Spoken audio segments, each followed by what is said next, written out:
शीश का दान नहीं मांगा था सर।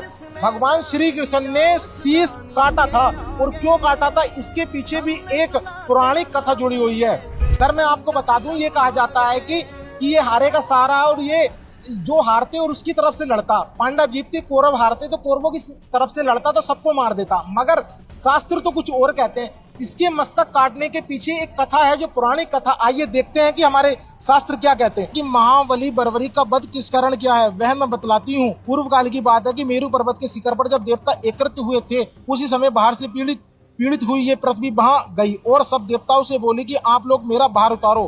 तब ब्रह्मा जी ने भगवान विष्णु से कहा कि भगवान आप मेरी प्रार्थना सुनो, आप ही पृथ्वी का भार उतारें। इस समय कार्य में देवता आपका अनुसरण करेंगे। तब भगवान विष्णु ने तथास्तु कहकर ब्रह्मा जी से प्रार्थना स्वीकार कर ली। इसी समय सूर्यवर्चा नामक यक्षराज ने, ये सूर्यवर्चा पिछले जन्म का बर्बरीक हुआ है। बर्बरीक पिछले जन्म में सूर्यवर्च नाम का राक्षस था। आइए आगे देखते हैं।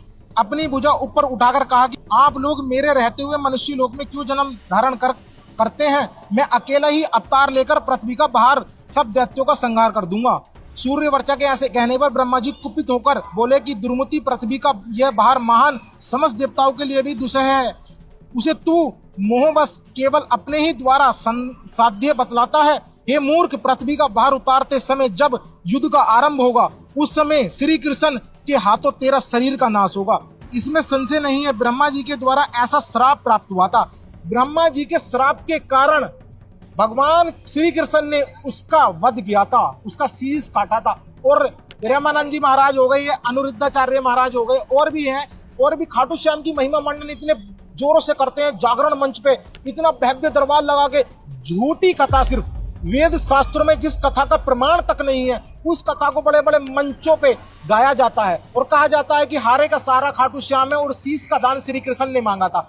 आप यहाँ देख सकते हैं, श्री कृष्ण ने शीश का दान नहीं मांगा था भाई, श्री कृष्ण ने उसका शीश काटा था।